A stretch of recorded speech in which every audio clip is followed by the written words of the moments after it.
Hi there. Welcome to Monetize Your Business podcast conversations in partnership with FNB. My name is Hetty, the entrepreneur, and I am your host for this conversation. But as always, I am not flying this plane alone. I've got Papa Biz with me. How are you today? Papa Biz, yeah. No, it's good. It's good to be here, and I'm looking forward to this conversation. There's a gentleman here, a very special gentleman. We've walked a path with for a very, very long time, and yeah, I'm looking forward to the conversation. I'm also looking forward to today's conversation. Today, we've got Nsika Masondo with us. He is an entrepreneur. He is a creative, and he is quite the conversationalist, which I think you're going to see in this conversation today. How are you? I'm very well. I'm very excited to be here. It has been a long journey. It has. It Yeah. really has. And I'm looking forward to the conversation and unpacking because there's so many directions that it could actually go. Thank you. How do you describe yourself to people when you introduce yourself? Oh man, you're gonna laugh at this. People usually ask me what I do. Yeah. And my answer usually is I'm in the business of human development. Oh, wow. Okay. Yeah, that's how I usually I describe like that. it. Yeah. What does that mean though?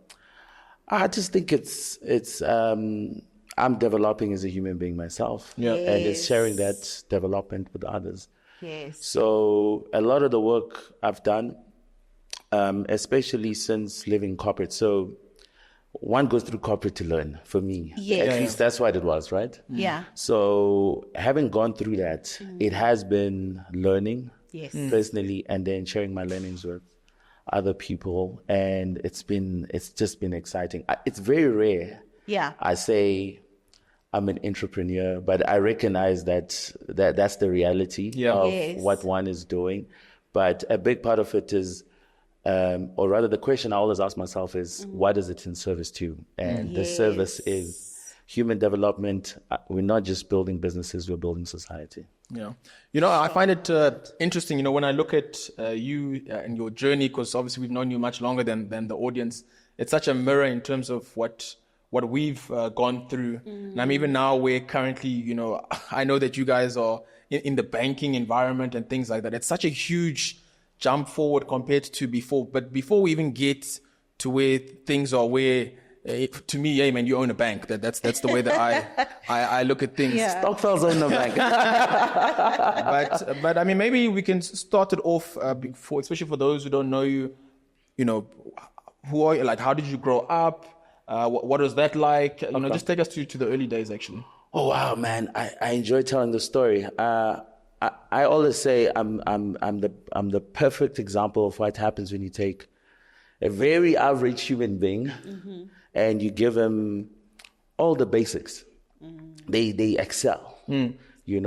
Some might say black excellence. Some might use other superlatives. But my grandfather, at some point, sort of studied in Scotland. Okay, in Scotland. Yeah. Now, his father used to own what we call in Zulu a deep.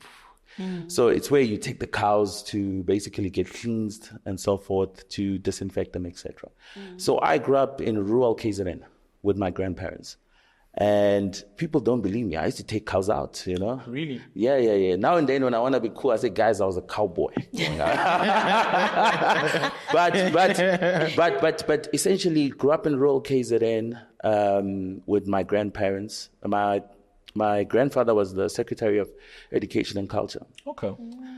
And I saw the influence that he had on his community. And I didn't realize it, that my grandmother was a wife. She was a mother. She raised all of us.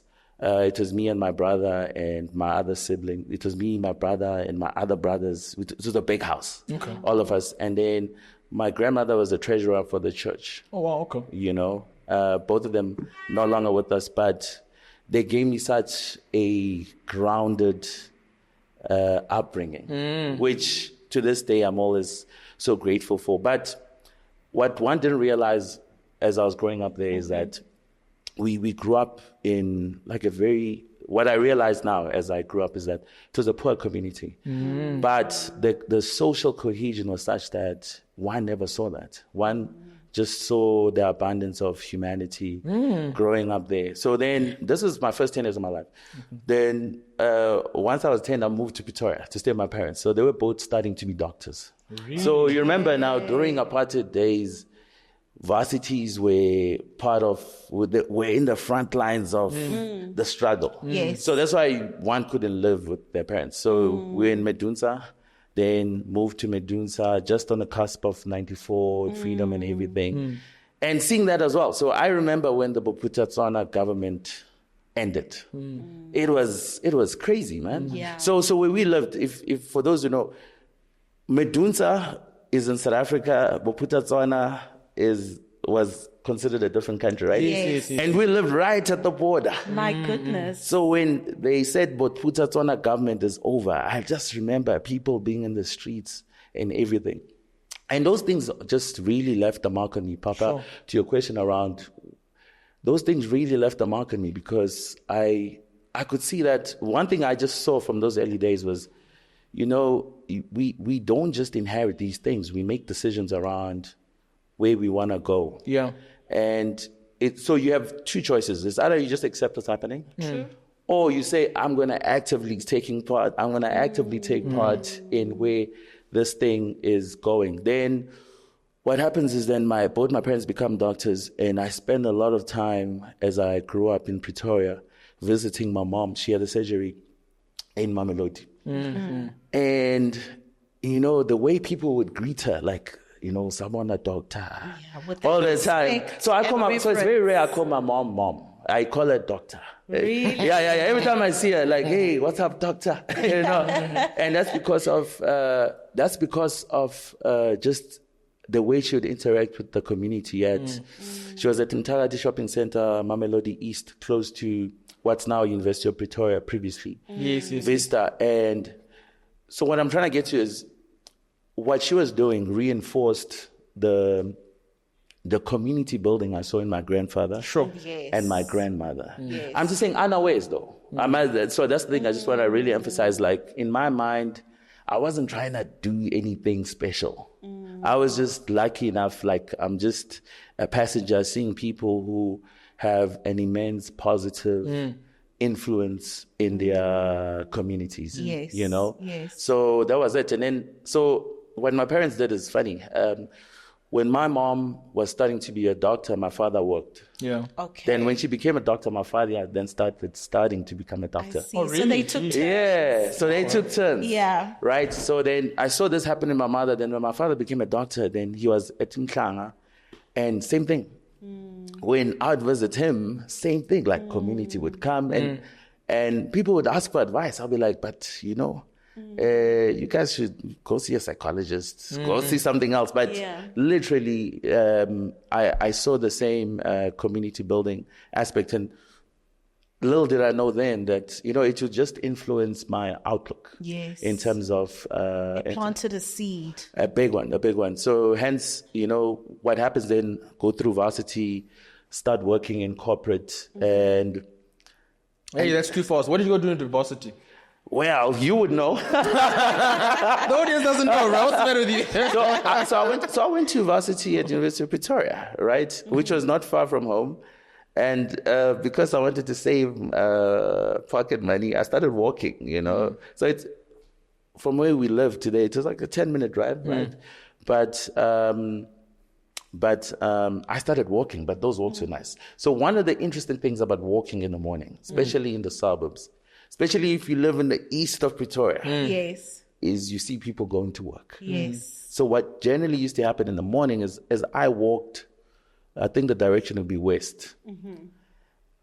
People would be walking east, going to work in the kitchens, in the malls. Because you have to, if you know Pretoria, you have Glenfair Shopping Center, you have Mainland Main Shopping Center.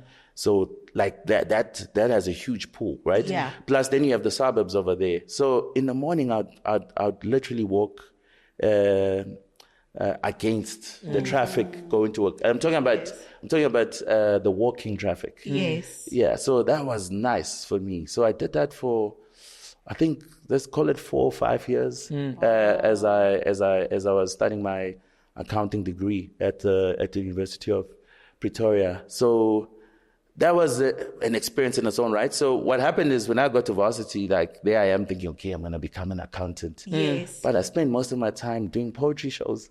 Wow. So I don't know. Did you guys ever attend any of my poetry shows? Maybe she would have. I do remember in the cafeteria. In the cafeteria, that yes. was me. Yes, Yeah. I remember. And it grew such popularity because the crowds of people would come to listen. Yeah. And they knew which days it was happening. And it was just amazing seeing that raw talent. Yeah, so... Did you find what I'm finding interesting with this is that as we go in and we study, myself, I studied actuarial science, and what I do now is completely nothing to do with that. Definitely. But you'd find that it doesn't surprise me, the story, in terms of there you are doing accounting. I mean, this is serious numbers, but you find yourself in the cafeteria on a regular with the poetry, and it's sparking and it's just building something inside of you, which is so difficult to explain, and it's very, very important, even though, and it makes you realize just how multifaceted we actually are. As opposed to, okay, you've gone there, this is who you are, you're a bean counter as an accountant, and that's your whole life. And then it's like, but that's not what my life is. Oh, wow. I'll answer that. So I love what you're saying. I think I struggled with that for a long time. Mm-hmm. So luckily for me, I came across a writer called James Hollis, and he explained the meaning of integrity. Mm-hmm. So a lot of people suffer from... the psychological term is cognitive dissonance. Yes. Right? They really do. I don't know what that is. No, that's when you are like in two minds. So generally it's about it's usually grounded in moral dilemma, right? Yes. But what's interesting for me is integrity usually also, I'm saying grounded in morality, right? However, it's just about being whole. And I think a lot of us generally overlook the fact that, no, there's many facets of who we are. And when you integrate, you did actuarial science, when you do integrals in calculus, it's about, combining the stuff. So integrity is just about being whole. So I do think there's just so many parts of us. And the sum of the parts, the whole is greater than the sum of the parts. True. And I find that when you go through varsity and you go through many experiences, what you soon see is that actually there's many parts of me, but what are they in service to? They're in service to this thing which you believe in, So I think for me, one of the great lessons in life for me has been that integrity is it's about embracing the whole and not ignoring the different parts. So one of my favorite poets, Lebogang Mashile, she says, if I remember her words, and the Psalms of myself an actress. I've always remembered her saying that. But this is many years ago. So she said that probably 20, 30 years ago. But I've always remembered it. And I think it just goes back to what Papa is saying around you'll think, wow, man, that's far out. I'm supposed to be an accountant, but I'm now doing poetry shows. Yeah. So I'll give you something else. Like I coached hockey. Oh, wow.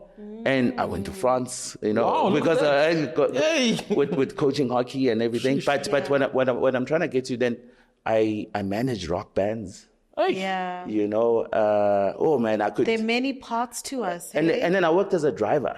At some point. And all of these, and I'm saying, so what I'm just trying to get to is that I can't say these things were detached or they were different from me. Yes. These things were all in service to the same thing, which is growing as a person and getting a better understanding of myself. But I think more importantly, just building me for who I think I am today and who I need to be tomorrow. Yes. If I can put it that way. Yes, absolutely. Did you always know that creative side of you existed, or was it something that you explored within varsity and then it kind of grew after varsity as well? Well, to this day, I still don't consider myself a creative. Yeah. I'm saying I don't consider myself, but I recognize that there's a big part of me which is that. Yes. So it was just a learning, and I think for the most part, what happened is one just did as opposed to thinking about it. Yes. In the sense that one just embraced that part of themselves that wanted to be creative, that wanted to do things. So if I'm to go to the root of it, I had a friend, Mpo Matelwane.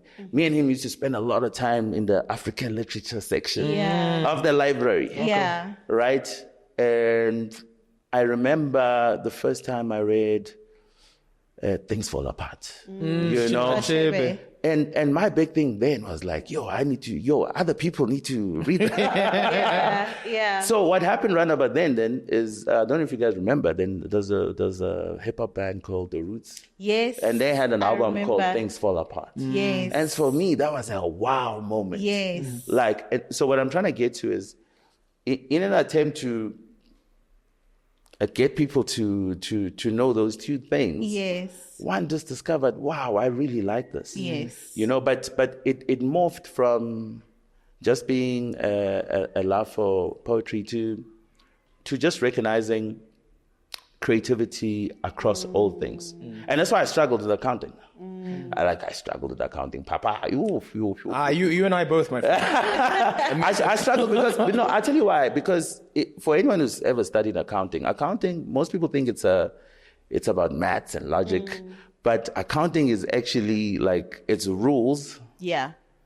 And then it's making logic within the context of rules. So a lot of accountants will tell you that when they did so a lot of older accountants back in just go way back. I just don't want to put a time to it. But usually what they dealt with was the framework. You had to define what is an asset, what is a liability, etc. and so forth. But over time, these concepts were, let me put it this way, they were too flexible, right? As a result of the flexibility, they started coming up with standards. Yes. So what's the standard for financial instruments? What's the standard for operating leases, et cetera, and so forth and everything? So what I'm trying to get to is you could get creative. Then these standards basically contained the creativity. Yes. Right? Yes. So for me, as I studied accounting and why I struggled with it, it was, it just didn't allow me to completely explore. Yes. If you get what I'm saying. Yeah. So back to your question, did I always? No, I didn't. And luckily, I embraced the struggle. That's beautiful. I love that. So maybe let's take it like this then. If I'm looking at the way you're describing your story, growing up in the community there in KZN, and your parents, obviously, medical doctors. I mean, these are serious people. Then you do accounting. I mean, this is also very, very serious. How do you end up in entrepreneurship, and what is your journey into it? Because when I got to know that you were also in the entrepreneurial space, it gave us a lot of hope because I became aware of the brand that you guys had, which was Naked Ape. And I saw it in Rosebank. And I mean, this shop was just in all its glory. I was like, wow. And then at some point, we got to meet you in Mabone. He's like, oh yeah, that's my shop. I'm like, you. And then it was just very because at that time we had just started a retail business, very low key, and you just inspired us. So how did you get into the entrepreneurial space? Yeah. Okay, no, but Papa and Hetty, I must say, what you guys did is amazing. I remember speaking to Geraldine Moleketi, and she was at not African Bank. What is it? Capitec? No. She was. It's not African Bank. What is the DFI?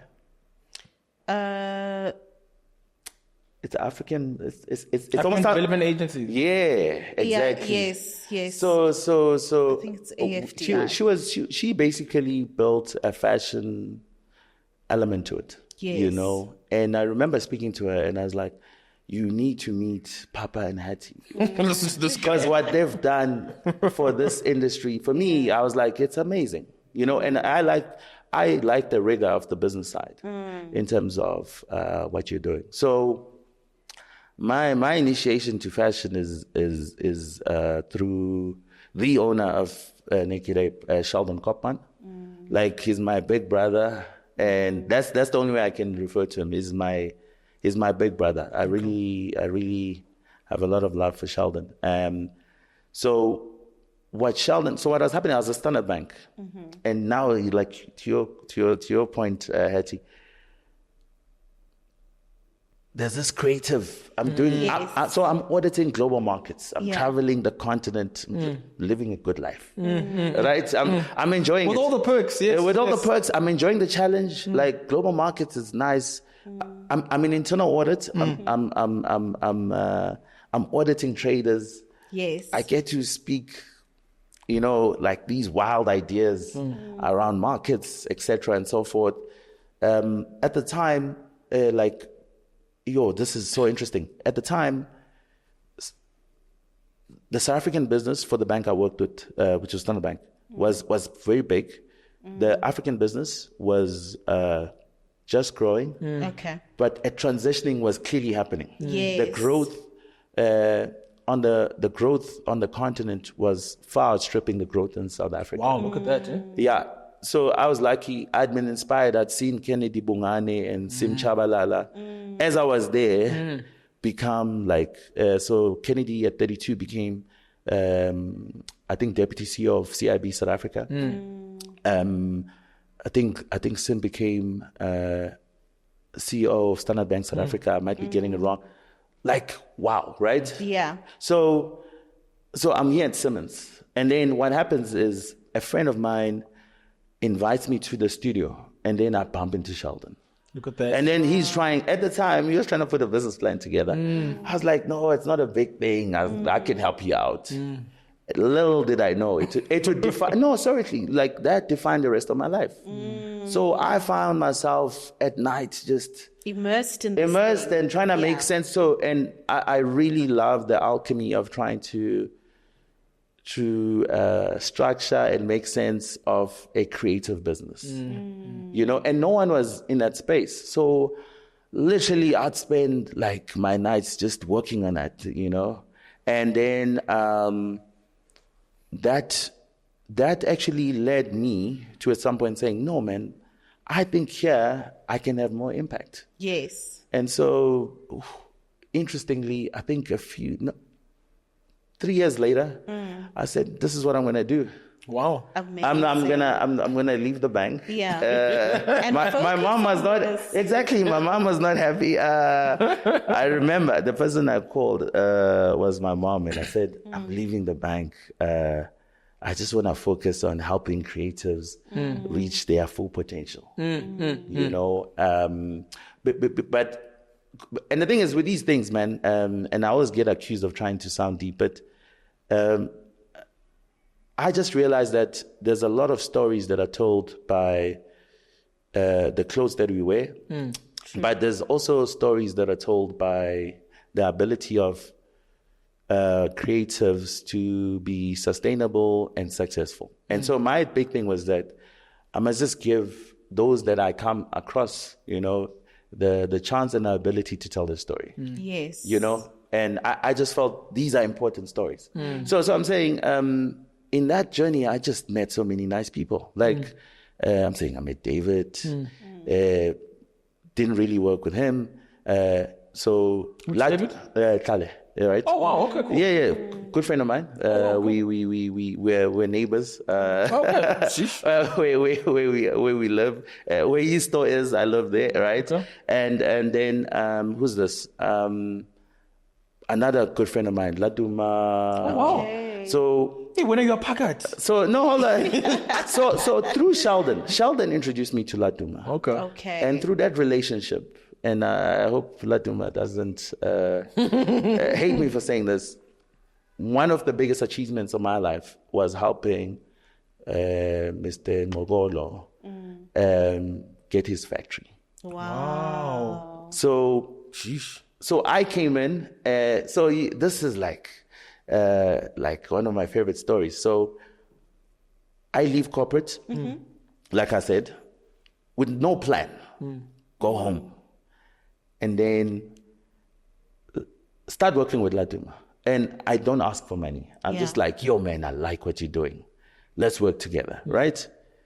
And at some point, Laduma feels sorry for me. He's like, I need to pay this guy. And so, like, hey, man, the impact this guy's making, he has no idea. I must give him something. So my role was actually a simple one. It was to work with his brother, who's his accountant, to create just to sort of formalize the accounting business, right? Yes. So then I used to catch a train from Pretoria to Newtown. He was in Newtown back then. And that's where, and that went on for a while. And then our relationship evolved. And eventually it was like, okay, I want to buy this factory.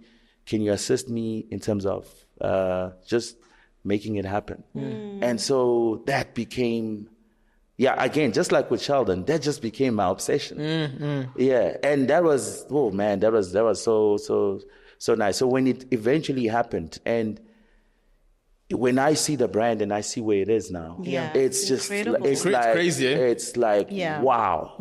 It's like, wow. So that has been it, Papa, in the sense that I can't say like, I've wanted to do this. I've had this big vision. These things have just sort of happened, So there was always something wanting to come to life through me, and I've always embraced it.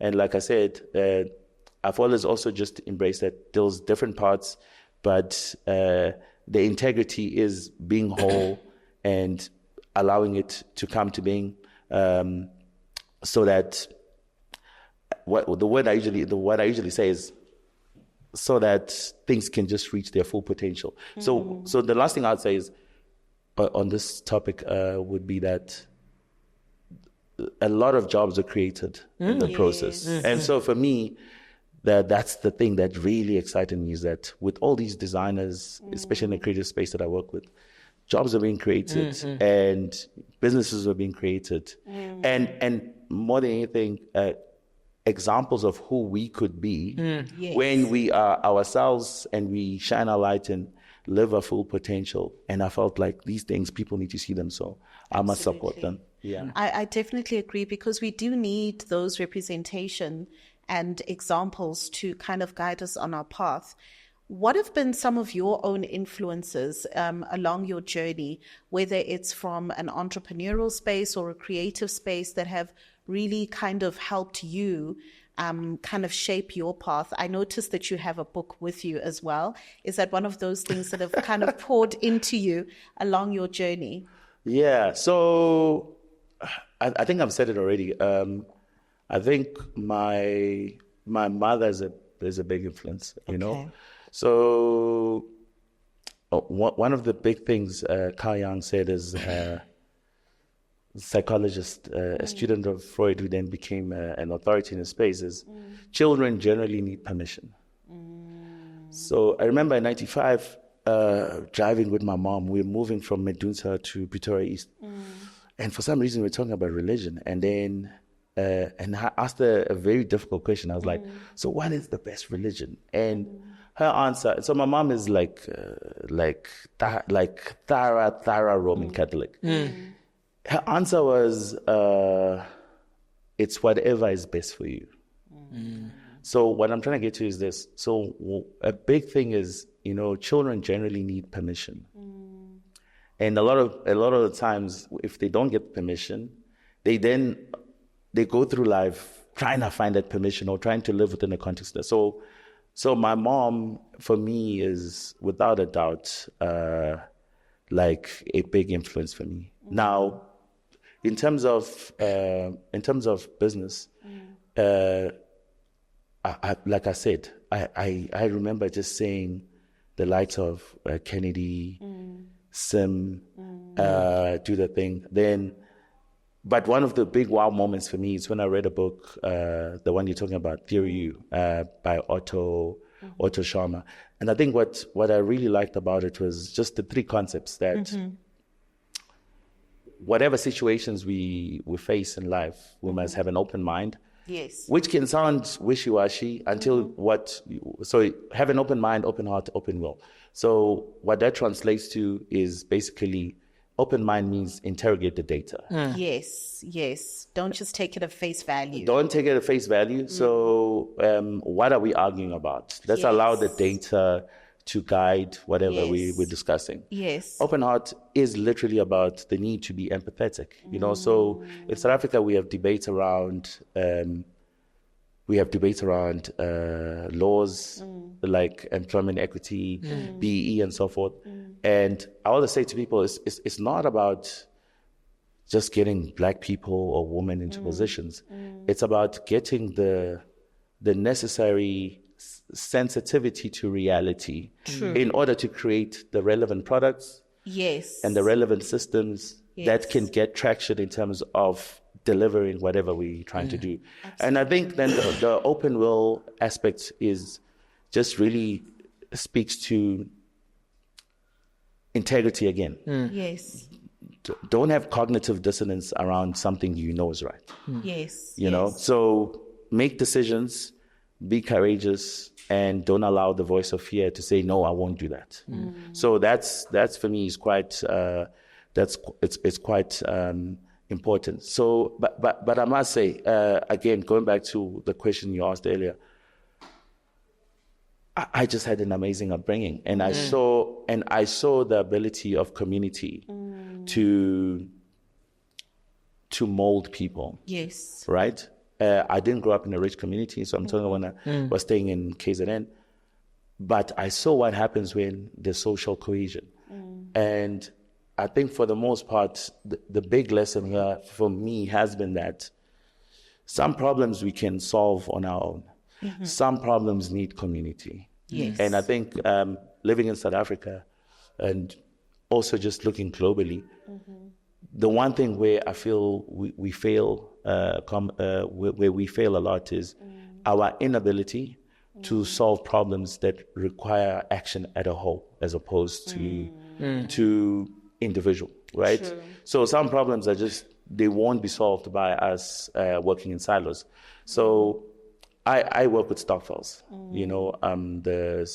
I never said it at any point. So I wanted to ask you about this because at the point that I know you now, when I check your posts and so on, it's actually migrated so much where, I mean, it was such a foreign concept for me, but you guys have a banking license. Yeah. And not only that, if I understand it correctly, it's like you guys have created a stockfile bank. That tell us a little bit about that.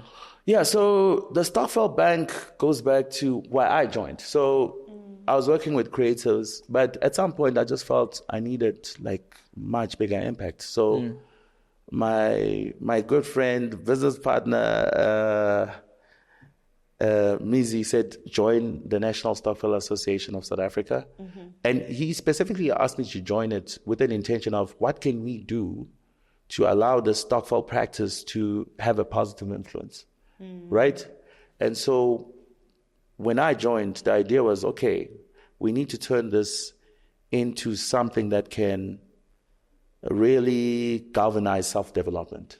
So you asked me earlier what do I do, and I said human development. So I was like, I will never get a bigger platform than this, you know?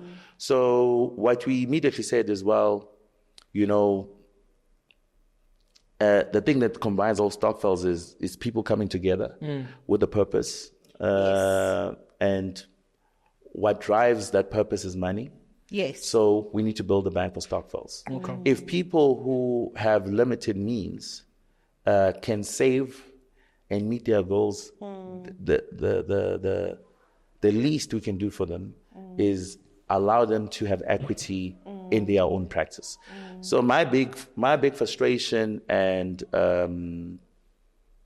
my big frustration with financial inclusion, because that's what I do now, is financial inclusion generally results in perpetuating consumerism, and it prepares people to become consumers. True. And our thinking, you know, between myself, Mizi Spume, and Bablu Kele, the founder of NASASA, is that we must create equity for stockfiles. We must create equity for whoever decides this is not it. I might be here.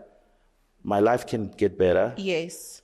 I'm going to be disciplined enough to save money, to invest in my talent, to work with community, whatever it is, right? Yeah. you must give those people equity. You must support them. You mustn't tell them what to do. You must complement whatever it is that they are doing. And so for me, it's been the most rewarding journey to go there. So we got our banking license in 2021. Unbelievable. we just, and the thing is, most people say, okay, how are you competing? Like, no, we're not competing. It is literally what I was saying earlier. We recognize that there's such a wide space for collaboration. We don't need to deal in scarcity economics. There's so much room for abundance, and that's what we're just trying to embrace. And that's what stokvels do. They come together, and through working together, suddenly they get access to opportunities which otherwise wouldn't be there. I'm saying we have an obligation to support them and to get resources behind that, because it's not just positive for the few stokvels that we work with. I'm saying we have 125,000 stokvel groups which are our members. South Africa has over 800,000 stokvel groups. People say it's a 50 billion rand economy, but it's way bigger. And we're saying that's a good starting point for galvanizing self-development, for getting people to participate and not be passengers in their own lives. Absolutely. Yeah. I think what I really love about that also is that it allows opportunity not to just treat people as a monolith and using kind of like a copy and paste system, because stokvels are so diverse. That's it. And they are so nuanced. And the situation on the ground varies depending on the type of stokvel, the objectives of the stokvel. It's not just one thing. And often in times you find within like the financial lending space, it always looks almost through a very linear set of lenses. And I think what I appreciate with what you're doing is that you are actually seeing the people and their environment and their objectives and are supporting them in that in their endeavors. Yeah. And maybe what I'll just ask, because what I've seen in your career, it's just, it's been very purposeful and very impact driven. And perhaps just as a lasting comment, what lasting message would you have for, entrepreneurs who, they're on their ground, they, trying to hustle or build something for themselves? What type of message would you have for something like that? Wow. I think it's an easy yet difficult thing. You have to be yourself. You have to shine your light. What's trying to come into the world through you can only come through you. So you must have integrity. I keep on saying this. And the funny one, and I stole this from a TV show I was watching, is, you have to embrace the darkness as well, because you are the light. And what I mean by that is it's not an easy journey. So to what Hetty, what you're saying is that in order to see people, you need to be able to see yourself. And what I mean by that is you need to be very true to yourself, and especially in terms of understanding what this is in service to. So I cannot be Papa and Hetty. And, I once I saw how brilliant you guys, I was like, don't even try. No. But what I'm just trying to get to is, if you really stick to your lane, you'll discover that it's an amazing one. So actually, if I'm to steal a word from one of my heroes, is Bram Fisher. And the author describing Bram Fisher said, by becoming himself, he became more than himself. And I do think entrepreneurship is that. I would, when I met you many decades ago, many years ago, let's put it that way. Decades, my friend. Please respect the grace. They are grace here now. I would never have thought I would do what I'm doing. I'm saying. So one of the big things we're about to do is we're about to employ like 1,000 youth. Sure. Who have never had, who don't have the opportunity. Wow. And I could never have imagined that's what I'll be doing. But by just being true to myself and sort of leaning into what is trying to come into the world, I've done it. And I must stress, technical ability can only take you so far. That's true. True. But that technical ability is important. It's important, It is yes. important, yeah. What's more difficult is dreaming, imagining, and allowing those dreams to distill into life. You know, where, like, I'm just looking at you guys and what you're wearing, and I'm aware that, okay, this is Papa and Hetty. They're still pushing the brand, you know. The fashion hasn't gone. No. Yeah. What I'm trying to get to is people take it so lightly that, you know, what we dream and what we think eventually percolates into reality. Sure. You know, and so what I'm trying to get to is entrepreneurship starts with ideas. It starts with thinking, and it starts with investing your time into how can I bring that into tangible reality. Okay. Yeah, that's it, man. Absolutely. Wow, those are fantastic concluding words. Papa, what has been your takeaway from this conversation? I think my takeaway has been how, you know, one has to embrace that they have different elements of themselves. And when we embrace that, it can actually take us through different journeys. Precisely. And your journey, it often reminds me a lot just in terms of with Haiti and I. People often come to us, or especially to me, and ask, sometimes they'll even ask, you know, I'm potentially looking for a partner in a wife. I really like what you guys are doing. Should I make sure that this partner can also be in business with me and so on? And I look at them, and with all my heart, when I can, and I say, don't look for a partner in your spouse that will complement you in your business. We were just fortunate that the person that could partner each other in business was ourselves.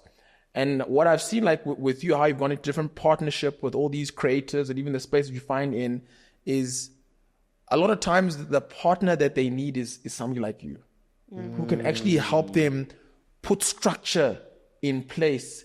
Anybody can have an idea, but how do you build a business out of this idea? And these are the type of partners that you need in order to galvanize and actually take something that's a little bit small and make it way bigger than yourself. And I think from my part, I really appreciate the work that you've been doing. Thank you so much. And I've seen a lot of it, and I know you like to be in the background a lot. That's also me as well. But the work that we do is important. Yeah. And we make a huge difference, and you're making a huge impact.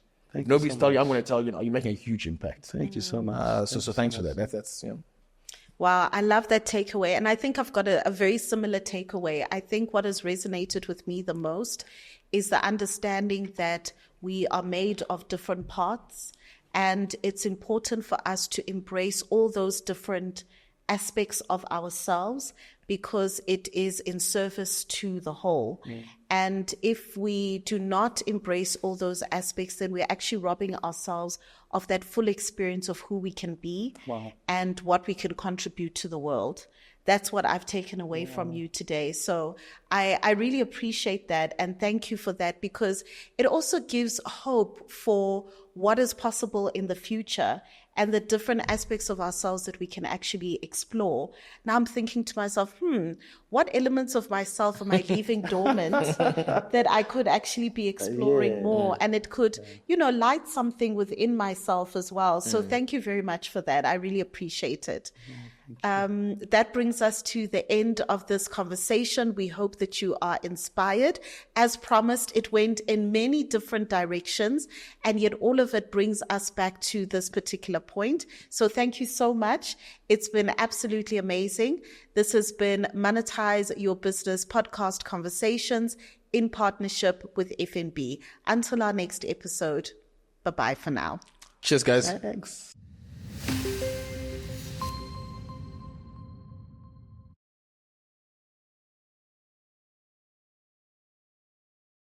So we've heard all about mentorship, but are you looking for a physical platform that you can plug into? Well, I've got good news for you. Monetize Your Business workshops in partnership with FNB have been designed exactly for you. If you are an entrepreneur based within the township, then we are coming to you.